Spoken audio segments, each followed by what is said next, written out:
It is I, the Metallist. And here we go, another episode. I did some of these quite a while back, getting close to a year now, I think. And I don't know, I was just spinning some Tuesdays, like, I haven't done a 5 records you guys should own episode in a while, so why not? So here we go. This is actually going to be part 5. If you haven't seen 1 through 4, go back and check them out. I guess it was kind of early on, so some of you new folks that have subscribed recently, thank you. And of course, everybody, thank you for subscribing. And but you can go back and check those out. So here's what I've been spinning lately. I'm like, yeah, this is some good stuff. Some of this may be familiar, some of it may not. We're going to start off with a super group here. As they are known, this is, let's see if you guys can see that okay. Kind of hard to see. That is hard to see, isn't it? Black Country Communion. So what is Black Country Communion? Some people may be familiar. Let's take it out of the case. Maybe that'll help. That helps a little bit anyway. So the Black Country Communion. I said this is a supergroup. This features Joe Bonamassa, which interestingly enough, Joe plays solo shows to pretty big crowds, but Black Country Communion never tours in the United States, and I don't know if they've toured in a while. They tend to get together periodically. They've actually cut 4 albums. This is the first album. So Joe Bonamassa, blues guitarist extraordinaire. I guess a lot of his blues fans kind of thumb their nose at this stuff because it's too rock and roll, But if you like sort of like Deep Purple crossed with Led Zeppelin, this is your stuff. And here's why. The Deep Purple connection comes from Glenn Hughes, extraordinary vocalist, currently doing the Dead Daisy thing. Okay. And he's singing and playing bass with them. But here he was singing and playing bass. Joe Bonamassa on guitar. Derek Sherinian from Dream Theater, the keyboardist, I think, between Kevin Moore and Jordan Rudess for Dream Theater. Theater fans, check me on that if I'm wrong. And the mighty son of John Bonham, Jason Bonham, on the drums. Jason, I think, is still doing the Foreigner thing. Played briefly with UFO. I did get to meet him and see him play with UFO back in probably 2004. So again, if you're really into like I say, sort of 21st century Deep Purple meets Led Zeppelin, this is your stuff right here. Okay. So like I said, they got 4 albums out. Highly recommend, start with the first one. They're all pretty solid. And the interesting thing about it is this is real music. And what I mean by that is they get together and record these records in like a couple weeks. Most bands can't even do pre-production, or they can't even get the snare sound down in a couple weeks. So these guys, they get together every now and then, they get some song ideas together, they jam a little bit, and they cut an album. Pretty cool. So yeah, definitely check these guys out. Okay, so this next one I've probably gone on and on about. You've probably seen me wear their t-shirts. Sort of the 21st century version of Thin Lizzy, Black Star Riders. Huge fan of this record. Probably my favorite band of the last decade, I would have to say. So this kind of came out of, they were doing shows in Europe as Thin Lizzy, more of a tribute, really. I mean, it can't really be Thin Lizzy without Phil Lynott. We all know that.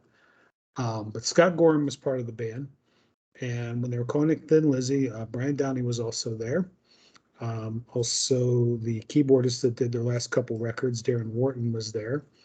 But then they had some other guys with them. They had Marco Mendoza playing the bass. And then originally they had a guy, and I don't even remember his name, but he was in the Dead Daisies for a while. And I want to say Richard Fortus, I think is his name. Also did a stint with, some version of Guns N' Roses, which I called, Axl Rose and invited guests at that point. And a guy from Belfast named Ricky Warwick had a band called The Almighty. Almighty's a little more hard and heavy than this one, but Almighty's cool too, so check them out as well. So Fortis left, and then a guy named Damon Johnson came in. He had a band, Brother Kane, back in the 90s, the early 90s. He had a song called Got No Shame that was pretty popular on sort of the 120 minutes kind of segment on MTV and stuff like that. So it's sort of a minor hit, if you will. So then Damon joined, and then they decided they wanted to record some new music. But the elephant in the room says, how can you put out an album and stick the name Thin Lizzy on it without Phil Lynott? And they decided, not a good idea. So they came up with the name Black Star Riders. Now, I've heard that this comes from the movie Tombstone. There's a group of guys in there called the Black Star Riders. I've seen Tombstone, but I don't remember that particular bit in it. So anyway, the band consists of Ricky Warick, Damon Johnson, Scott Gorham, Marco Mendoza, and they brought in Jimmy DeGrasso on the drums. Now, Jimmy has played with Megadeth. He's played with Alice Cooper. Damon Johnson also played with Alice Cooper. And originally, the first place I heard of Jimmy was he replaced, his name escapes me, but he replaced the drummer in Y&T. Oh, feels so bad. Come on, think. Leonard Hayes. He replaced the mighty Leonard Hayes. I could draw you a picture of the guy, and his name wasn't coming to me. Must be an age thing. Anyway, this album is fantastic, start to finish. Try to get this version if you can, because there's a DVD in it of the making of the album, and there's an extra track called Right to Be Wrong, which is really awesome. Title track is great. Bound for Glory, you'd swear was a Thin Lizzy song that they just never finished. Kingdom of the Lost, very Irish. Bloodshot's awesome. Hey Judas is a very cool song. Voodoo Hoodoo's kind of a fun tune with a great beat from Jimmy. Valley of the Stones is awesome. Before the War, Blues Ain't So Bad. This is killer. Cannot recommend this one enough. Okay.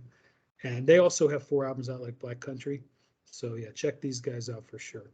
Okay. Moving on.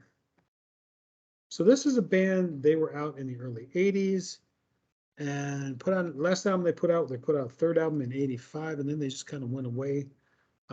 Their big claim to fame was in 83. They opened up for Iron Maiden along with Fastway, and they're from Canada, and they're called Coney Hatch. Love me some Coney Hatch. Okay. Now, so the last album came out in 85, and then a whole bunch of years go by, and all of a sudden, I think what's this one, 2013, yeah. In 2013, here comes Coney Hatch 4. The original guys. The third album had a different drummer, but this is the original guys who were on the first 2 albums. Got together, put out a record here. Freaking amazing. Really love it. Got a song called Blown Away on here that's pretty awesome. Boys Club is great. They have 2 different singers. Primarily Carl Dixon is their singer, and Carl has become a decent acquaintance of mine. I mean, we know each other. Like when I show up at a show, he knows me by name and that kind of thing. We don't hang out every day or anything, but great guy. And you see he signed it for me down here. But yeah, just fantastic record. There's a song on here, I think it's a cover tune called Marseille. They used to play that live way back in the day. To the best of my knowledge, I saw their very first show in the United States at the Cleveland Agora back in 82, I believe, maybe 81. I'd have to check. But I think that was their very first show. And I did see them play with Maiden. And then we actually ran into Carl, a buddy of mine, Brian, and myself. Shout out to Brian. We went up to see Maiden in Darien Lake, New York, which they have an amusement park there and a casino, and it's close to where my buddy Brian lives. So I drove up to see him. This is when I was still in Ohio. And we got our seats and we sat down. It's your typical, sort of, pavilion kind of, shed, as they call them, outdoor venue that most places have used in the summer. And we're sitting in our seats, and I looked a couple rows down, a couple rows over, and I nudged Brian. I said, "Isn't that Carl Dixon sitting there?" He goes, "Yeah, sure is." So I went over and said hi to Carl, hung out for a couple minutes. And then he was there to catch Maiden, because, like I said, he had toured with them way back in the day. But anyway, this record does not disappoint. So if you happen to be a Coney Hatch fan, you didn't know this one existed, please check this one out. Pretty awesome. Okay, I really was happy to get this, and I'm hoping there's a Coney Hatch 5 one of these days, but who knows. All right. So there we go. All right, so this one here, this is going back. Some of my old timers may have a deep appreciation for this album. More casual fans maybe don't know this one. I think we'll all know who this is pretty quickly. That's right, the mighty Alice Cooper. So this, let's try to get this one out of here too. This is an album called From the Inside. Alice put this out, I want to say 77, 78, somewhere in there. And so this was Alice's story about rehab before there was rehab. Okay. So Alice was in pretty bad shape. The original band had already broken up. He put out a couple records. He put like Welcome to My Nightmare. I think Goes to Hell, maybe Lace and Whiskey, some of those kind of records. And So it was pretty much to the point where Alice was coughing up blood. Things are not going so good. So they didn't really have rehab back in the day. So he literally was checked into a mental institution, insane asylum. I don't know what the politically correct version of this is now, but that's where he went. And this album is the story about some of the people he meets. And here's some of the characters that he talks about on this record. Now, the interesting thing about this record is there's an Elton John connection to this one.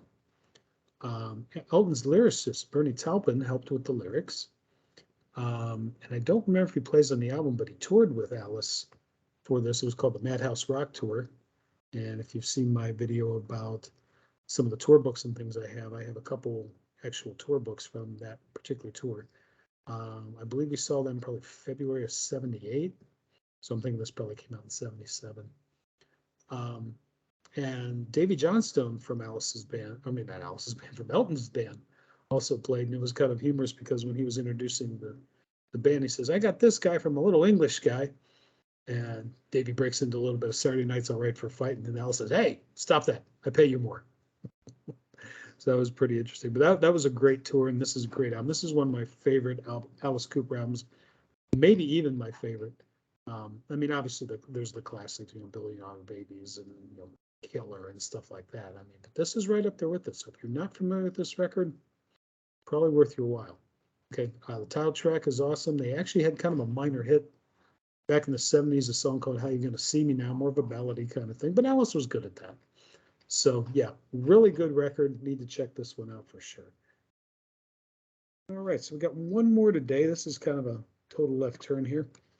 I'm going to do a little German metal here. And this is an offshoot of Halloween.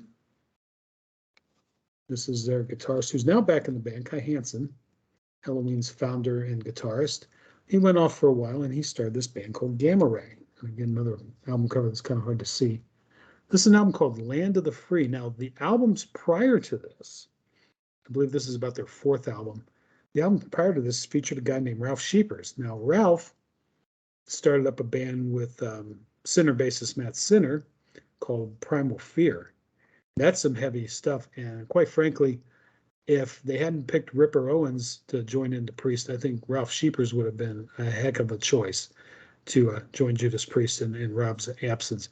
Probably the only problem with that, and maybe like an Iron Maiden thing, where Maiden was talking about getting Halloween's old singer, and they were even managed by Ron Smallwood. But Steve Harris says, "You're not getting a German in my band." So World War II still runs pretty deep. So I don't know if that would have happened here or not, as far as, a guy like this joining Priest. But Ralph Sheepers is a heck of a singer. But he had left at this point, and he had started Primal Fear. And check out some Primal Fear if you haven't already. I was a pretty big fan of an album called Black Sun. That's about their fourth record, I believe. Mind Machine on that record just is fantastic. This is like one of my favorite tunes ever. But anyway, so this album here is just unbelievable. Just a beautiful album. And really one of my all-time favorites as far as, the kind of German metal vibe. So, I mean, if you're into Halloween and stuff like that, you should really check out some Gamma Ray if you haven't already. And yeah, the title track, Land of the Free, is awesome. Rebellion in Dreamland. Oh, unbelievable. Just some good stuff here. Yeah. I mean, Gods of Deliverance, Salvation Calling, like I said, the title track again, The Savior, Abyss of the Void. Oh, really awesome. And it just has a fantastic flow. I mean, it's not a super long record, but it's a fairly long record. But by the time you get to the end of it, you're like, man, it's over already? And just, yeah, can't say enough about this one. I mean, I've been kind of spinning this one pretty heavy for the last several days, kind of pulled this out of the archives and said, oh, yeah, we got to fire this one up. All right. So that's what I got for you for today. Appreciate you listening. For the folks in Ohio, you probably recognize the shirt here. This is an old Cleveland metal band called Breaker. And shout out to Bill Peters. I believe Bill actually gave me this shirt. But Breaker was the band that would always open for the national acts that were coming through. Breaker was the opening band, but then they would play a lot of their own shows that were pretty big. They did a coffee break concert, which they used to have in Cleveland, where they would play during the day, but it would get broadcast live on the local radio station, WMMS. And just a killer band. I always really enjoyed them. If you're a fan of, Iron Maiden, UFO, Accept, that kind of thing. These are your boys. Yeah, definitely check them out. Auburn Records, you could probably still get copies of that, or search the web for them. The album you want to look for is called Get Tough, and there's a 2 CD version of it. It has a lot of extra B-sides and singles and things like that, demos. So yeah, that's a really good record. So that's a little 6th bonus piece, I guess. That's a bonus track for y'all. All right. Well, again, I appreciate you listening, and we'll see y'all next time.